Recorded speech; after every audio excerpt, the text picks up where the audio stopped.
ఈ చిత్రం మా తల్లిదండ్రులైన కోపూరు యశోదమ్మ, కోపూరు చిన్న సుబ్బన్న గారులకు భక్తిపూర్వకంగా సమర్పిస్తున్నాం. ఇట్లు కోపూర్ బ్రదర్స్.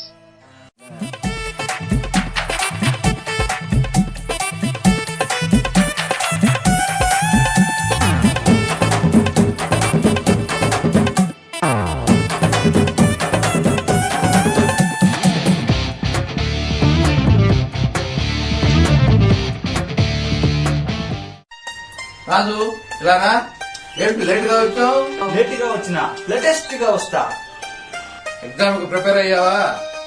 పందులే ప్రిపేర్ అవుతాయి, సింహం డైరెక్ట్ గా రాస్తుంది. అంత బలుపా? అది నా బ్లడ్ గ్రూప్. భలే తిక్కరా. నిజమే, కానీ దానికి లెక్క ఉంది. ఎగ్జామ్ ఎలా పాస్ అవుతావు? క్లాసులో ఒక్క ప్రశ్నకి సమాధానం చెప్పలేదు. Great insult. క్లాస్ లో ఆన్సర్స్ చెప్పేది ఆర్డినరీ స్టూడెంట్స్, మనం ఎక్స్ట్రాడినరీ. క్లాస్ లో ఆన్సర్ చెప్పిన వాడివి ఎలా టాపర్ అవుదాం అనుకున్నావు?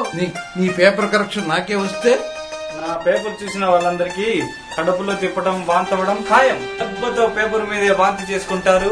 తప్పు వారిదే కాబట్టి నాకు మార్కులు వేస్తారు. క్లాసులో ఎన్ని ఆన్సర్లు చెప్పినా నోరు నొప్పి. మనం నేరుగా ఎగ్జామ్ రాస్తాం, తప్పు నెంబర్ 1 అవుతాం. ప్రిన్సిపాల్ తో చెప్పి వేరే గ్రూప్ ట్రాన్స్ఫర్ చేయిస్తాం.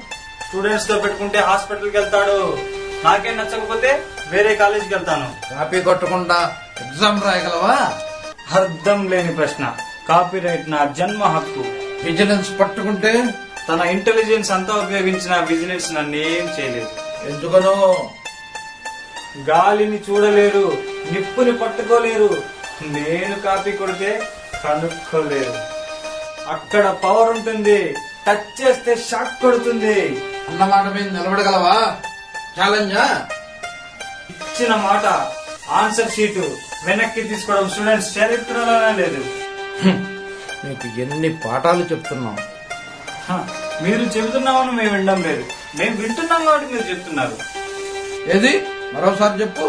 ఆంధ్ర స్టూడెంట్స్ ఒక్కసారి చెప్తే 100 సార్లు చెప్పినట్టే. అంత సొంటవి ఎగ్జామ్ ఎలా రాస్తావు? ఎగ్జామ్ ఎలా రాసామన్నది కాదు పాయింట్, పాస్ అయ్యామా లేదా. అథవా నేను చెప్పిన మాట వినలేదు గనక సన్యాసి అయిపోతావు. థ్యాంక్ యూ సార్, ఆశీర్వాదం. ప్రకారమా? సన్యాసి అంటే ఏంటి? ఆశీర్వాదం అంటావు. సత్యం చెప్పకుండా, న్యాయం చేయకుండా సిరులు కూడా పెట్టేవాడే సన్యాసి అవుతారు సార్. ఏంటో బెకబెకలాడుతున్నావు? కప్ప అయిపోగలవు, జాగ్రత్త. కప్ప? మీరంటున్నది ఏ కప్ప గురించి సార్? నీకు కప్పలు, వాటి రకాలు కూడా గురించి తెలుసా? ఎందుకు లేవు? ఇంటి కప్ప, తాళం కప్ప, ఆటలో గెలుచుకునే కప్ప, నేలపై గెంతులేసే కప్ప. నీకు బోడి తెలివి చాలా ఉంది. మీ అమ్మా నాన్న ఇంతకీ ఏం చేస్తారు? ఏముంది, ఇద్దరు చెరువు రకం పాట పాడతారు. ఓహో, సినీ గాయకులా, కచేరీ గాయకులా? రెండూ కాదు. మా అమ్మ పాడేది చీటీ పాట, మా నాన్న పాడేది వేలం పాట.